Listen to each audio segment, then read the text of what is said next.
Special thanks for everyone for listening for season 1. We appreciate your huge support all around the world.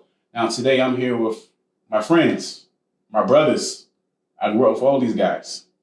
And I've been battling depression 11 years ago. And lots of times, you want to reach to your brothers for support. You want to reach to your brothers for just to say, hey, are you okay? Every man at this table has helped me in some kind of way. And I feel like I also helped them out. It's the reason why this is a special episode. So let's get right into it. There's a negative stigma about mental health, about we can't talk about our feelings, that we can't express ourselves, that when we do, we're labeled as punks, maybe a bitch, in some cases. So my first question, Lawrence, have you ever experienced a time where you express yourself to a person, family member, or whatever, and you got rejected instead of that support that you needed? Yes, that was during my first marriage, where I was explaining how I felt about how things were going, because at the time I felt alone. I felt like I didn't have anybody that was actually there to help me and to get me where I need, help me get where I'm trying to get to. Right. And when I expressed that to my ex-wife, she was like, "Well, you should be able to do that on your own." I was like, when you get married and you marry someone, that's supposed to be your helpmate. You help and support each other. And because she wasn't there to support me, it was difficult for me to actually completely support her. And then I go and you resort back to where you were, or different type of thought process that I had at that time. But I felt it made me feel even more alone. And then at that point, you start to reach out to find somebody that's going to be there for you, that wants to support you. Because it doesn't help when other people want to support you, but the person you're with is not. Yeah.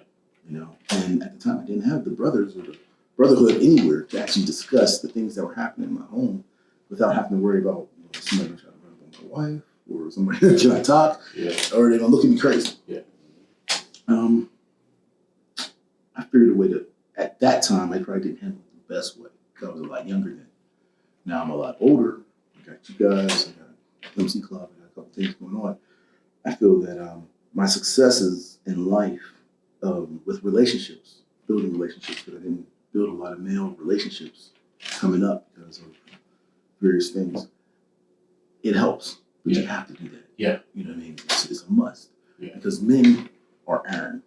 Iron is the only thing that sharpens iron. Yeah. And if we could all remember that, it would actually help a lot. Yeah. Because we have to be there for each other. We have to help each other do better. Help each other get stronger. Yeah. It's just like when we lift weights. We lift weights to get stronger. I can lift weights all day by myself. But if I can't get a spot so I can start trying to push further, I'm still going to be stuck at the same place. Yeah. I definitely agree. Just have the accountability partner pretty much, like holding each other up. And I remember when I was really going through what I was going through 5 years ago, you never judged me at all. You gave me stuff that I needed to hear. You know what I'm saying? You're like, this is what you need to do. But I got your back. Right. So I understand where you come from when you're feeling like lonely. I remember when I was like 19 years old, and I expressed myself to my ex-girlfriend how I was going through. I didn't understand what depression was because at the time, it wasn't like Instagram, it wasn't Facebook, it wasn't none of that was available. Nobody's talking about mental health. I'm not sure if there were like really podcasts out there like that. So we're talking on a video chat. I'm like, I'm going through this feeling like I'm always sad every time I come out the house. I literally got tears in my eyes. So I'm thinking, okay, I'm gonna get that support. So instead of getting that support, she started to laugh. I'm like, ain't shit funny, bro. I feel like I'm dying inside. And I'm like, how the fuck are you gonna do that? So now, when a male tries to express himself to a certain person, you get that first rejection. Now you're thinking, damn, she like everybody else. Now I gotta guard myself. Now I can't express myself to the next female. So instead of, like, now your guard is up all the time. Then you got the other side. We got guys. Like, man, why you crying? You seen back in the day, little boy falls on his face. Man, don't you cry. Yep. I feel like back in the day, I felt like men were told to be tough. Physically tough, not mentally tough. Strong, you got muscles.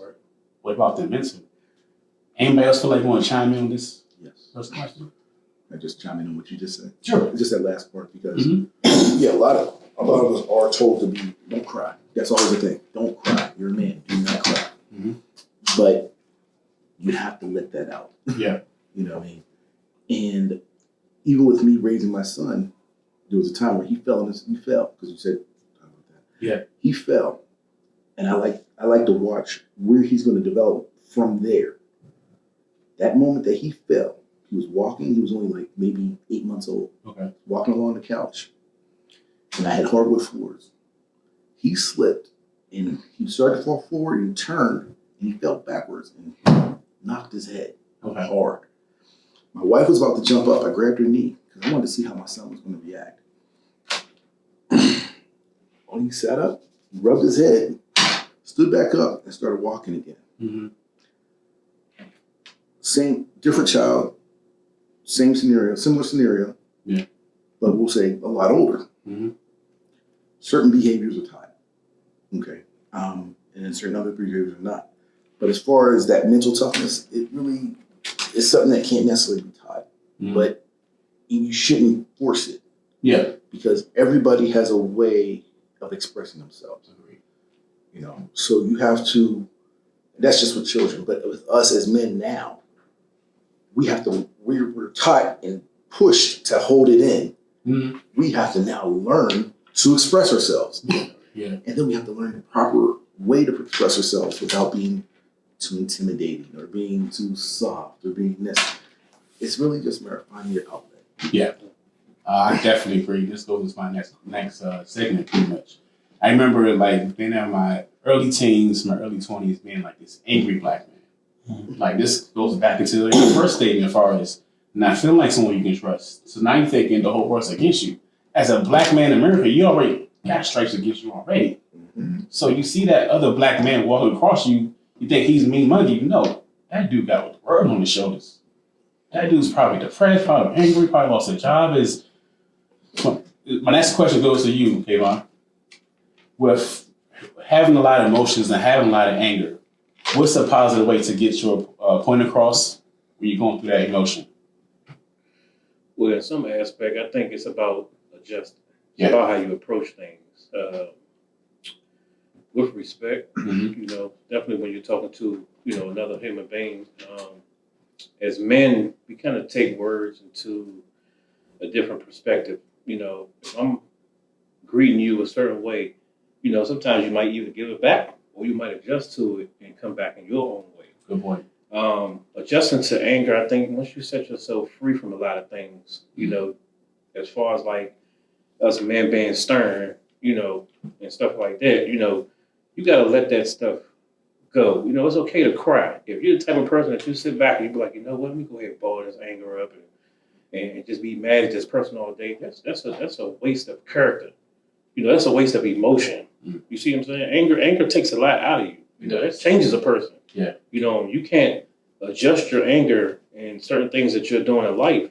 You're going to be stuck in that shell of anger. Yeah. You know what I'm saying? I don't want to be mad all the time. Yeah. You know, that takes a lot out of me. Yeah. You know, when I can spend my time trying to make that next person happy. Yeah. You know, or get the best out of them. But if I'm always angry when I'm coming at you, it's going to make you angry. Yeah. You know, I mean, if you're the type of person that can adjust to anger and say, you know what, let me be the calm one coming into the situation, and let me see if I can change the perspective of how this thing turns around. Right. Us as men, we have a lot of testosterone in us, and of course, when things hit the fan, you know, the first thing we want to do is jump. Yeah. You know what I'm saying? Because that's normally what we're taught, to be strong. You know, lift weights and all that stuff. You know, that's different. You know, teaching your kids how to be stern or teaching these men how to be stern, that's different from being strong. Mm-hmm. You see what I'm saying? That's a whole new different aspect. You know, I don't have a son right now, I have a daughter, mm-hmm. but, you know, I find times where, you know, she may be stern in what she's trying to tell me or certain things that she may ask for that I tell her no. And some things she might walk away. Sometimes she might not talk to me because she's mad. And I always tell her, like, you know, even though the person tells you no, it's not for you to get upset about. That's just a person telling you no. You got to be able to handle no. You know what I'm saying? You can handle yes, you can handle no. You know? Talking about anger, Anger is a part of frustration. If you're frustrated with something, what's the first thing you're gonna do? You're gonna get mad. Yeah. You're gonna break some shit. You're gonna fuck some shit up. You're gonna knock some shit over. And get 9 times out of 10, that's your shit. Yeah. That's your stuff. Yeah. See what I'm saying? All the time when I'm in the house and something happens, even when she get mad at me, I just say, you know what? That's your shit. You break your own shit up. You know, as long as you don't break mine, I can't be mad at you. You see what I'm saying? That all falls on you. Mm-hmm. You are the controller of your anger. If you can't control your anger, you gonna rub that shit off on somebody else. And if they can't adjust to it, they're gonna be just as angry as you. Y'all gonna be two angry people walking around. Yeah. You know, so the best way for me is just to take my own time to have my own space. You know, if it takes me to drive around for 3-4 hours listening to some slow jams or some old oldie but goodies, you know what I'm saying, to calm me down, that's what I'm gonna do. You know, I try to tell other people, there's other ways to get around anger and being upset, but it starts with you. Great.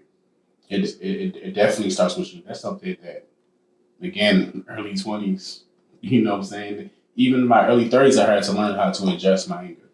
Learn how to communicate without actually being aggressive with my words. Mm-hmm. Even in relationships. You know what I'm saying? I've been in relationships where like the female is like, oh, you ain't shit, you ain't this. And it's got so used to actually bringing that back. You're so used to responding in a negative way. Well, I'm gonna give you this. So I really had to adjust with my fiance how to get your point across. You know what I'm saying? Or even if you're in the wrong, how to listen. Right. You know what I'm saying? You can be wrong and take it humbly, like, okay, I can see how that makes sense. My bad for doing this. Or expressing yourself, or talk to your friend, like, bro, I ain't like how this happened. Learn how to express your emotion in a different way. One time at my job, this guy came to be aggressive.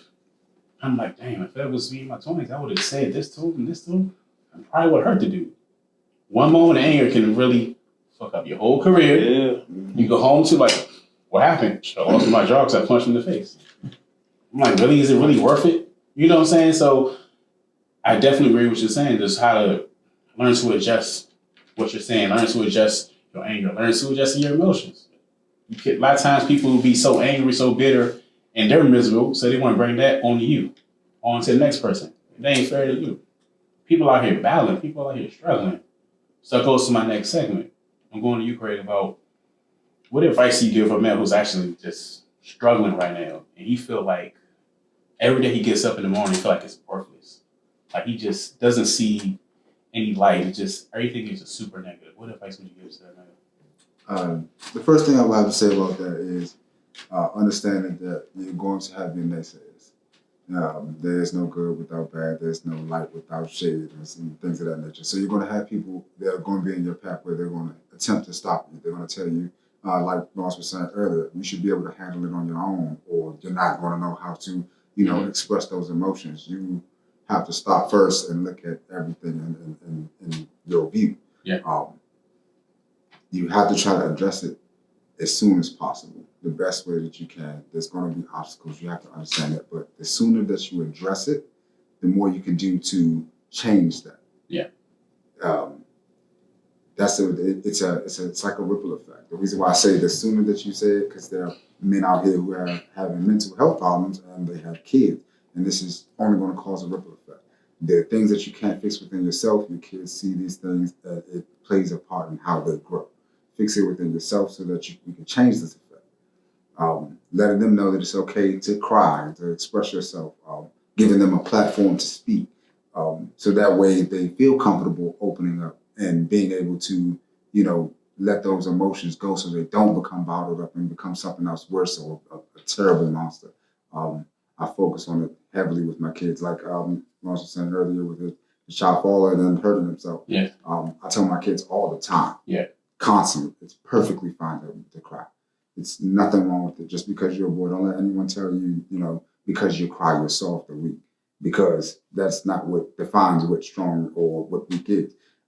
I look at it as a man who can express himself and tell who he was and everything. I look at that as strength.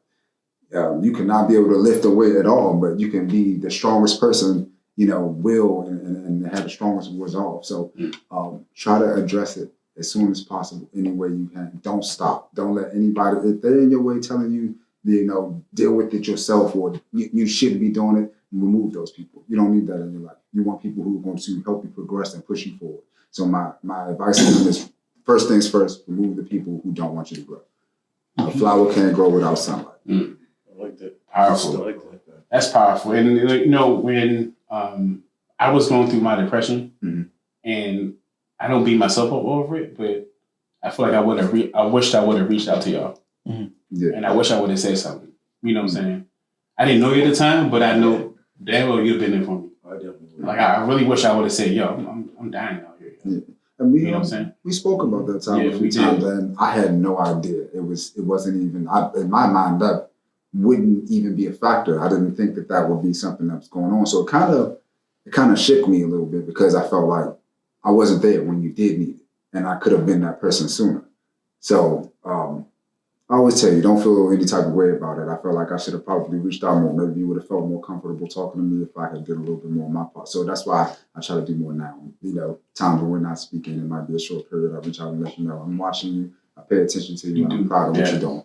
Yes. Yeah. So And that's what I can say about everybody at this table.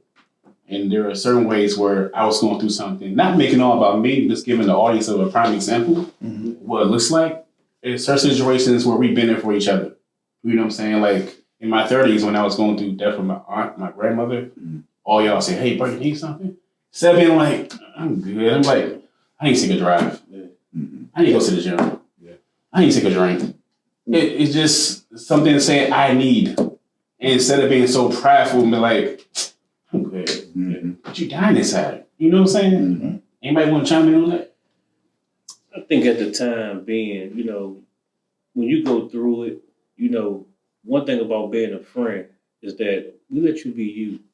But at the same time, we can't let you exonerate anything else that comes with it. We can't let you go too far with it. So, it's okay if you come around, we have a drink or two, or, smoke or whatever, But I'm not going to let you overconsume yourself with it. You see what I'm saying? To get you back out of that person that you, once was. We're trying to keep you on that straight path, just like you do for us. You see what I'm saying? We all here for each other. We might not see everybody every day or talk to each other every day, but we have a sense. You see what I'm saying? Yeah. We have a sense. We have a sense. Agreed. Like that time I ran into you this was some time back. This was at that Popeyes over there off Susan Road. And when I seen you that day, I was like, "Dang," I said, "He ain't excited to see me like I'm excited to see him." I said, "Well, maybe he's going through something." And then slowly but surely it started to eat at me. I said, "You know what? Let me go try to find him, man. Whether it be social media or anything." And then bam, once I seen it, I went straight at him. I said, "Hey man, I see you out here getting that work in," you know what I'm saying? It took him a minute to hit me back, but we all go through some things. But once he hit me back, I knew he was okay, and then it just took off from there. You see what I'm saying? So, once you know a person, you know what they're going through, even if you don't, sometimes you can tell from the outside, like, you know what? Let me just check on that person. They don't seem the same, you know what I'm saying? And here we are today, Yeah, you're doing great things, bro. Yeah. I got you. But let me just say this real quick. I remember that like it was yesterday, and that was when I was really going through it. Really going through it hard. And that's the time that our store got robbed. Remember, at the time I'm depressed and feeling like giving up. It's a crazy feeling when you got a gun to your face and go do it. You're like, do it. Do it. And you're thinking like, no one's gonna miss me. But when you hear that other male saying, "Hey, what's up, man?" Like, damn, that does something to you. Like, I'm excited to hear from you. You know what I'm saying? So that's a good feeling for the person that's receiving that message. Like all the time, we text all the time. "Hey, bro, I ain't want nothing. I just want to check on you, man." Even if you get simple, "I'm good." You know what I'm saying? "Hey, bro, it's been a long time. I know you busy, blah, blah, blah. What's up, man? You good?" Yeah, that feels good to receive that message. Like, yo, I ain't thought about it. And it's okay to like, "Yo, bro, I love you. I love all y'all." And that's not saying about the whole thing of being a punk. No, I love y'all. Like, y'all my brothers. You know what I'm saying? So it's definitely a good receiving end to receive that message. You want to chime in on that? Yeah, just gonna chime in because a lot of times, as men, we hold in our feelings. Yeah. So we don't even tell when things are going on. Yeah. It would take a long time. Like, not to make it about me at all, but my father died last year. I didn't want to talk about it. I didn't even realize that I had fallen into depression.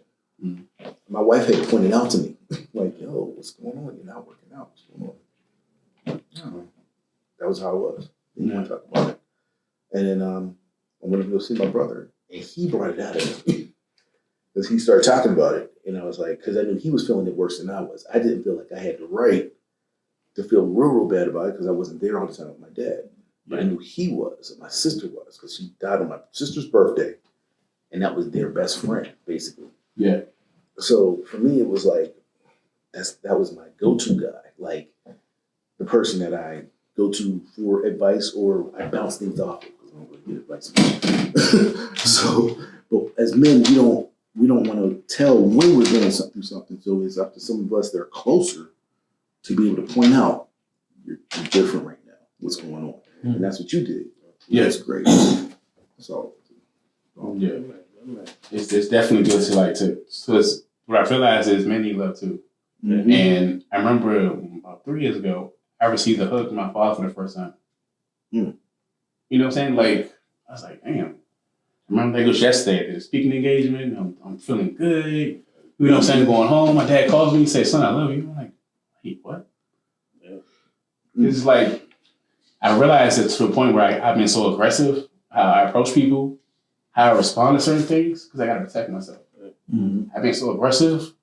If you want to say something to me, I got to say something back. Man, I got to cut you for saying that to me. You know what I'm saying? So I've been so aggressive, I got to protect myself. Of course, you didn't get that love. My dad called me like, son, I'm proud of you. I'm like, what? Proud? I ain't heard that shit in 34 years. I don't know what that feels like. Mm-hmm. Gave me a hug and a kiss on my cheek. Mm. I didn't know what that feels like. I still get chills just thinking about that. The fact that, you know what I'm saying, all you guys are fathers. I'm not a father yet. And so I'm sure there's a big importance of letting your son, letting your daughter know, look, I love you. Give note those first words before you go out the door or something like that. You know what I'm saying? So that's huge. You want to chime in? Go ahead. Go. Sure, go. So Sure. with my biological dad, I didn't see him for most of my life. Yeah. I found him when I was 18. Mm-hmm. I saw him when I was up until I was 3. They separated. I found him at 18. Yeah. 17. Yeah. So even during that time, we were more like cool friends. Yeah. As his cancer got worse, he started talking to me way more. Now, when he first started doing that, that felt so weird, but I felt like it was what should have been all before. You know what I mean? We were cool before, but then it became, he's expressing some more deeper feelings that he's not telling nobody else. Yeah. And to be honest with you, I really didn't even realize where I stood with my dad so much until after he died, because he actually put me and his wife on one of the policies to make sure things got done. Wow. And that was crazy. So because of how I felt with that, but then with my stepdad, we had a weird thing too, but because of the whole old school men, you know, you gotta be strong, you gotta know expression, know this, know that, and do as I say, not as I do, whatever. Yeah. But what no one people don't realize is whatever you do, your kids are gonna do in excess. Mm-hmm. So what I learned from my stepfather and what I learned from my dad, I personally set out to not do that. Right. You know, okay. They weren't as involved. Yeah. They didn't intercommunicate. So I set out personally to make sure I communicate, make sure that I'm near. I got my mini-me now. Mm-hmm. And from the time he was born, he laid on my chest that for that first week. And he and I have a bond like this because that's what I always wanted with my dad. Or even with my stepdad. Me and my stepdad, we cooler now, but he's 70-something, 76. Yeah. And he knows he's feeling his mortality now too. Mm-hmm. But it shouldn't take this long for you to start getting close to me. Yeah. You understand? So and then every time I walk out the door, my son gives me a hug. I give him a hug, I give him a kiss on the forehead or in his head. Mm-hmm. Every single time. And he wants to hear from me. So, and with this pandemic, it could have been really bad, but because we have already built a bond, we're good. You know what I mean? And he said, I love you being home, Dad. Mm-hmm. You know, because he has access to me on a regular basis, and that's what he wants. You know, me going to work every day and being gone and out is like, is more detrimental for him than it is for my wife. But for my son, he needs me there. And it makes it so that he's a much calmer and less than what he could have been. Mm-hmm. I was a terror because of the things I had going on as far as lack of love. I was angry all the time. He's less angry than I ever was. You know, I hate to say this expression, but my son is growing up right now as if he's a little white kid with no issues. You know what I'm saying? Like, But I think too, it becomes a comfortability level with these kids, you know, more than what we had back then. Mhm. Going back to what you were saying, you know, even with my dad, it's like, you know, a lot of things I had to rebuttal on because I feel like I can do better. You know, I see certain things he may do with my sister, some things that he may do with my brother, even with me, for instance. And I felt like I needed to be a whole 360 from what that was. So, you know, if it takes me to get up 3, 4 o'clock in the morning and go grab my daughter off the side of the road because she broke down, that's what I got to do. But I feel like in my time period, I've stepped up to be that top man in the household, even without being it. And that's weird to say because I have my own household. But if I have to step into another household to be that top man there and my own, that's a lot. That's letting you know something. You know, I'm not saying I'm a weak ass guy or anything like that, but you know, in the long run, to teach your kids, not only your sons, not only your daughters, but just to teach them that you can do better. You can do better than me. Yeah. I'm just giving you the basic steps. You got to take it a step further. I can't tell you how to do it. You have to feel that for yourself. I can just give you the experience that I have now. Yeah. Because things change. Every year there's something changing. Yeah. You know, and the statistics behind everything is that we get stuck on one thing and we're not used to breaking out of it on our own. You see what I'm saying? We got to wait for the government to tell us what to do or when to do or what not to eat, what to eat, you know, when to eat it. Like, that's too much. So I always tell my daughter, you be comfortable in your own skin. You know, don't worry about you not having long hair. Your dad don't have long hair. Don't worry about it. You know, I'm just trying to tell you, you know, teach you how to go about it. You know, I'm not a girl, so I can't give you everything your mom will give you. I can just give you from a guy's perspective, you know, what to look for into a man or, you know, certain things to look for, his reactions, you know, to keep you from having to go through this shit, you know, that I probably took some of these women through, you know. But I know if I had a son, you know, hopefully we'll have him one day. But, you know, just to teach him, be better than me. Yeah. Don't be like me, be better. Right. You know, if I teach you how to work on cars, be better than that. Yeah. Shit, I work on regular cars, you go work on race cars. Right. Shit, you know, be better. You know, that's all I try to do, you know. I just don't want to seem crazy. I don't want to seem out of pocket when I do stuff in front of them. You know, I just want you to know that, you know, I'm just giving you a start. You can go further than that. That's it. Powerful. Yeah, just speaking of going further and just like breaking the generational curses. Like you all up here are dads, and you're all like setting the standard of what you didn't get as a child. This next question goes to you, Chester. What's the importance of setting yourself free? Like the importance of you climbing over obstacles that you face in life. Setting yourself free.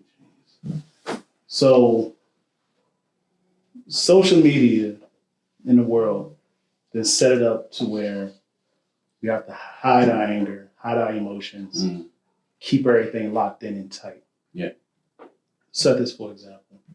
If I give you an iron ball that says anger on it with a chain and dump you in the ocean, you don't let go of that anger, you're done. You're done. Yeah.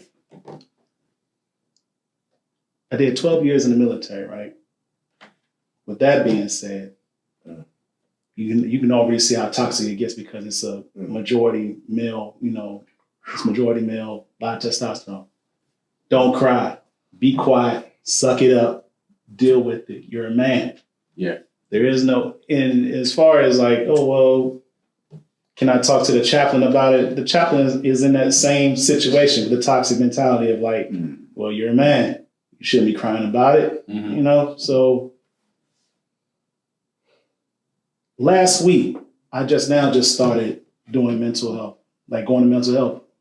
Like literally last week, I just started setting up things with like that to be like, hey, you need to talk to somebody and get all this stuff off your chest that you didn't built up and held into you.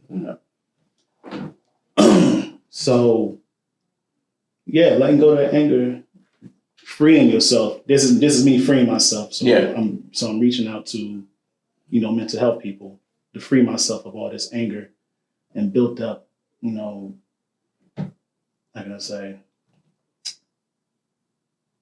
all this how can I say, not emotion, more like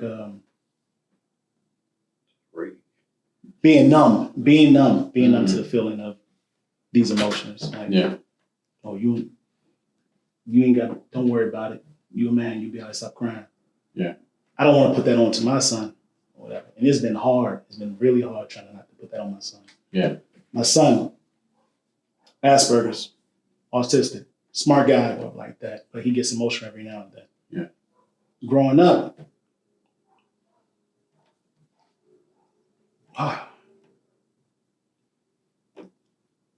keep it. All right. It's all right, bro. You good, bro? You good? It's all right, man. Take your time, man. Take your time, bro. Take your time.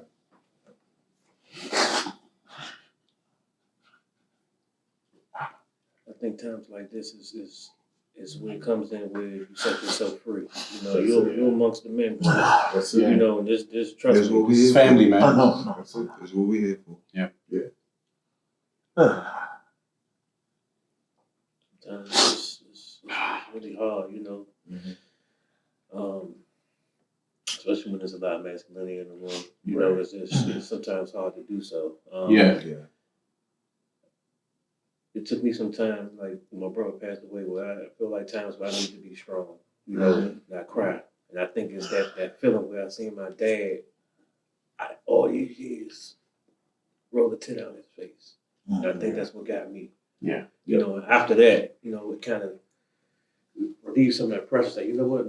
See my dad cry, okay? Anything can happen. I've never seen this dude cry 35 years. And to see him cry one time, it's like, it's not that it made me happy. It's like it released all of that pressure. Yeah. So today, man, let it out, bro. We here, man. Yeah. This is the whole point of this conversation. Yeah. You know what I'm saying? But yeah, him growing up, I didn't want to put that on him, my father was not a bad person. Never abused me, anything like that. His father, he had issues or whatever like that and everything or whatever. So as far as breaking free of generational curses, I would say my father stopped that. Okay. So I grew up a pretty good, comfortable life until I got into the military. But all those years, turned the light switch off. So I had to hold everything back, keep everything in. And then comes along my son. So as he's growing up, I had anger issues with him. If he's not talking, I'm yelling at him. Or if he's not doing things I expect of him, that I feel like I would have did. Yeah. Whatever. But it took some time for me. It took some time for me to go in and understand, like, yo, your son is not you. He has his own path. You can't put all your hurt and anger on him. That's not how this goes at all. And everything. So it took me a while to get that together. He's 17 now and everything. We have a great relationship and everything. Hugs, I love you, all that stuff and everything. So I'm grateful for that my ignorance in the past of this, be a man, shut up, don't tell me how you feel, didn't have an effect on him or anything like that. And that, we have this great relationship now. But I say setting yourself free, Jesus. I tell you, it's very powerful, very, very powerful, very important. And all I can say is that if you don't, like I said, it's gonna take you to some dark places. So please, I was like, if any chance, talk to somebody or like I said, or like I did, I reached out and made some phone calls and everything to get some counseling. You know, it's like there's people out there. So, you know, if you can't find your friends, get a counselor. If you can't get a counselor, talk to your closest people, your parents, grandparents, uncles, somebody you know who's in your corner. Yeah. There is like a powerful moment when you set yourself free. I remember like when my aunt had passed away. And this is when my fiance and I first started building a relationship. At the time, she was my friend. She wasn't a girlfriend, anything like that. Just my friend. Remember, I expressed why I felt what happened later in the episode. I was like, how I expressed myself and I didn't get that love in return. So, aunt had just passed away. And we had to go to her house, you know, I think we was cleaning the house up or whatever. And it felt so dead inside. I was like, this really sucks. And I started to cry. She calls me. I'm like, fuck. Now I gotta show my emotions. Yeah. That's how you've been taught by society. You've been taught by not all women. You've been taught by people I choose that you're not supposed to express yourself. So I answer the phone. I'm like, hello. I'm not even trying to make eye contact. I'm like, I'm not getting it. She's like, I text her. I was like, she's gone. She passed away. She'll look at me. I'm like, she goes, look at me. It's okay. And the first time I heard it's okay, that felt fucking good. You know what I'm saying? I told her, and it's like, the reason I love you so much because you love me in my rawness. I was able to be me at my hardest moments. Sometimes guys focus on the physical. She look like this and do this, but sometimes, can you love me when I have tears running down my face? I felt like I was scared because I was like, I don't know what I'm gonna do. How am I gonna bounce back? These are all thoughts that I'm thinking. I'm like, God help me, what am I gonna do? Like, it's okay to cry. And I'm like, damn, that felt kind of good. Even though it doesn't take away from what's going on at that moment, to letting that, it feels like a weight has been lifted off your shoulders. You know, anybody want to chime in on that? Yes. I got a lot. Y'all bear with me for a second on all of this. Fine. Okay. I'm gonna first start off with the whole part of what we're breaking free from, for real. Why is it that we feel that, why are we always being told, stay strong, don't show your emotions? Because initially, because we're all products, for the most part, of a society that was stolen and brought over here. From slavery times, it was the women that had to teach, and the women and men back then had to go and show them their kids, and their kids had to show their kids to be strong, to not show emotion. Don't let them see you cry. Don't let them see you hurt. Don't let them see you sweat. Yeah. So now we're stuck still doing that, because even still right now, we're still under a mental slavery that keeps us where we are, and we have to break free from that. The only way to break free from that is we have to free our minds here. We have to have those small successes that lead us up to a point where we can get to a place that we can express ourselves, but we got to break free of it yourself now. We're stuck just like the elephant right now. Well, not us, but you understand what I'm saying? Overall, our society is stuck like the elephant. The elephant starts off as a baby with a chain that's too strong for that elephant to break. As that elephant gets older and older, they're still thinking they're stuck to that chain. So in a sense, we're still stuck at being slaves. Mentally. And so you can't show your emotion because you'll be considered a punk or a bitch. You can't go and cry because you'll be a little punk. And then the women are like, well, you're not strong and you can't take care of me, so you cry like a little bitch. I'm going to the next guy. You know, and that's the stigmatism fear that sits behind that. Okay. So I say that because 2018, right? No, 2019. I was less than a year of having my house. Okay. At the end of 2000, I'm going back and forth a little bit. At the end of 2000, all throughout that time of buying my house to the end of that year, I was in the process of trying to refinance to get a lower interest rate because I'm being told all these lies by these different companies. And I'm saying I'm doing all this for a reason. And I'm trying to do it all on my own.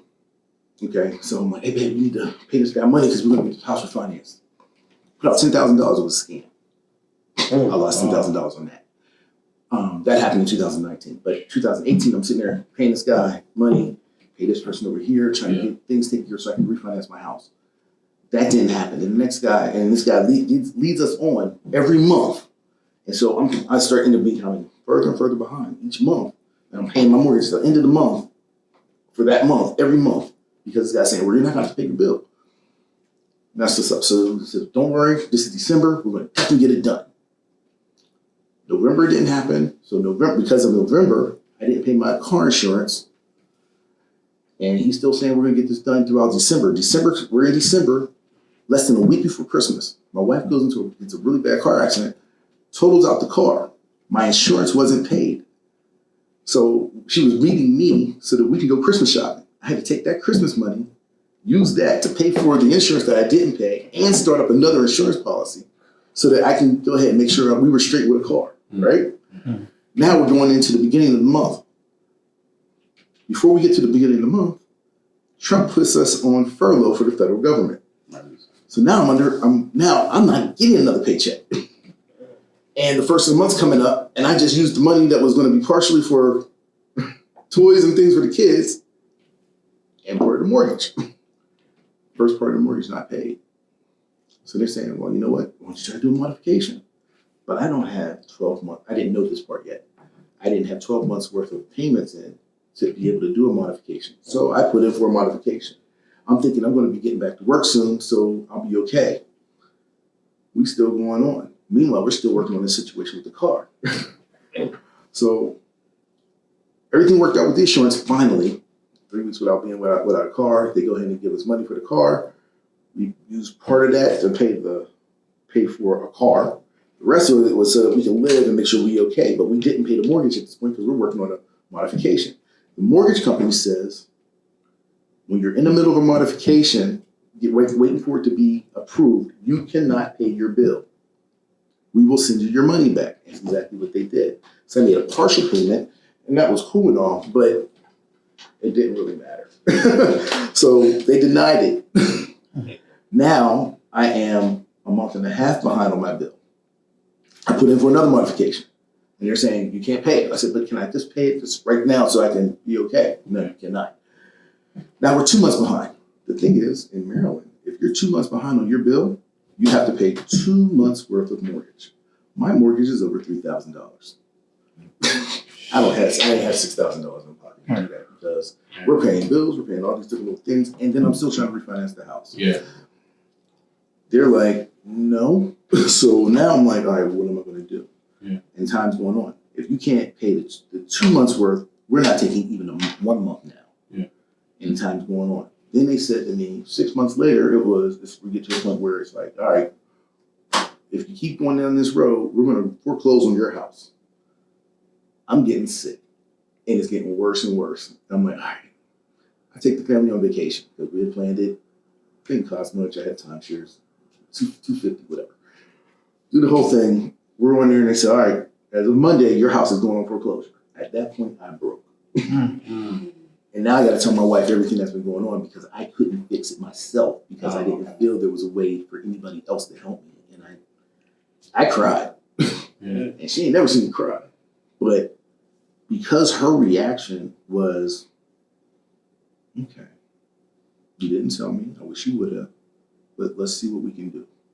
She didn't trip out. She didn't flip out like, whatever. Mm-hmm. She said, next time anything like this even starts to try to happen, let's talk. Don't let it get to this point. Mm-hmm. Yeah. Okay. So they're like, yo, if you can't pay at that point, if you can't pay the $25,000 right now, we're going to go back and foreclose on your house. Now, some of y'all see my house, some of y'all haven't, but I love my house. Right. And due to my previous experiences, I was able to go ahead and figure out what has to be done when that happens. I'm just letting everybody know, when that happens, do not go to an investor. Do not go to any of these little foreclosure saving places. They're going to dick you over and you're going to pay more than you need to because they're going to say, we're going to buy your house from you, and you pay us. File chapter 13. Yeah. That will save your house. Just make sure you stay on it and pay it. Now that I have 12 months in, over 12 months in, I went ahead and did the modification. Now I'm approved for the modification. I'm going through it now. They're lowering my payment.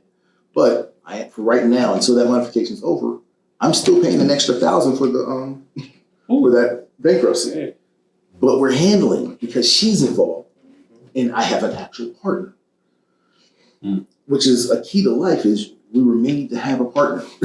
Yeah. We're not made to be just that man or just that woman. We're supposed to have our partner with us and move forward in life. That's how you conquer.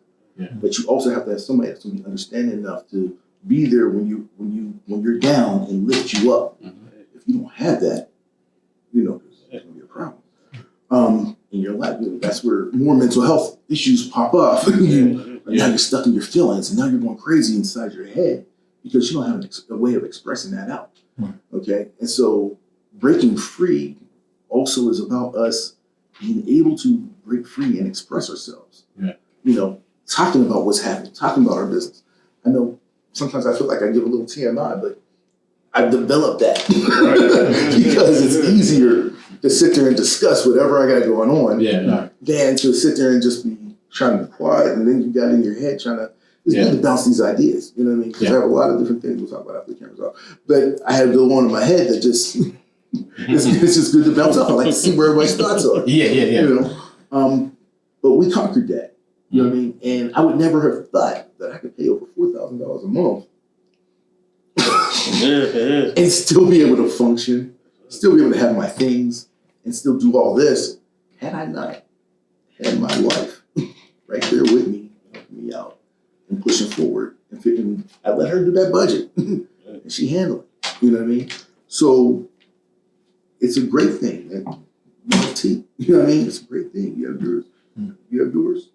Working on it.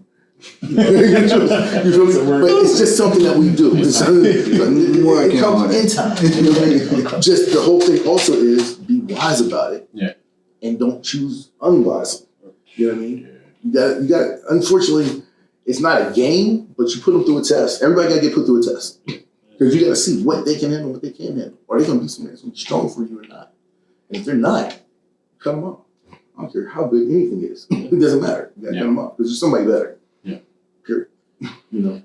But the challenge today for experience. For example, I was talking to my guy, and I expressed to him that I was nervous about getting the surgery, and God He works in mysterious ways. He puts you in, predicaments that, sometimes you're not only not ready for, but, they may come when you least expect it. Now, walking in today, I would have never thought that I would be somebody that already had surgeries, you know what I'm saying? And just that quick, that uplift me to now go and be a little, feel a little better about going in to get the surgery.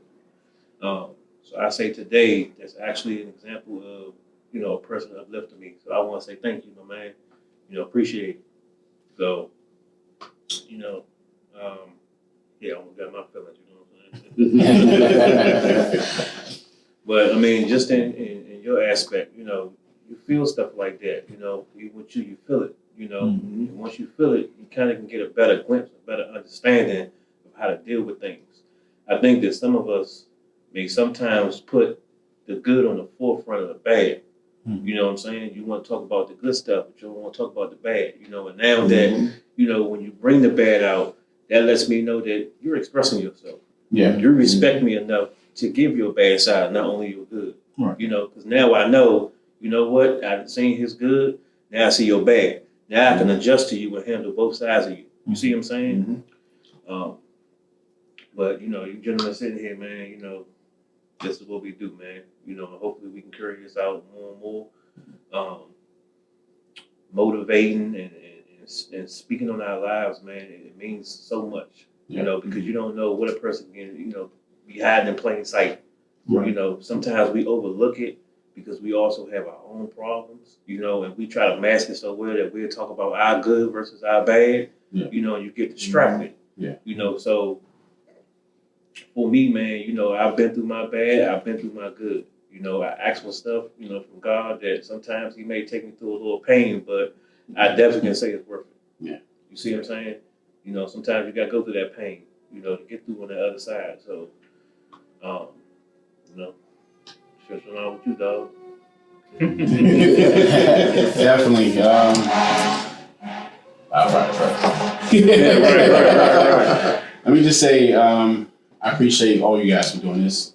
In closing, I'm gonna go around the table.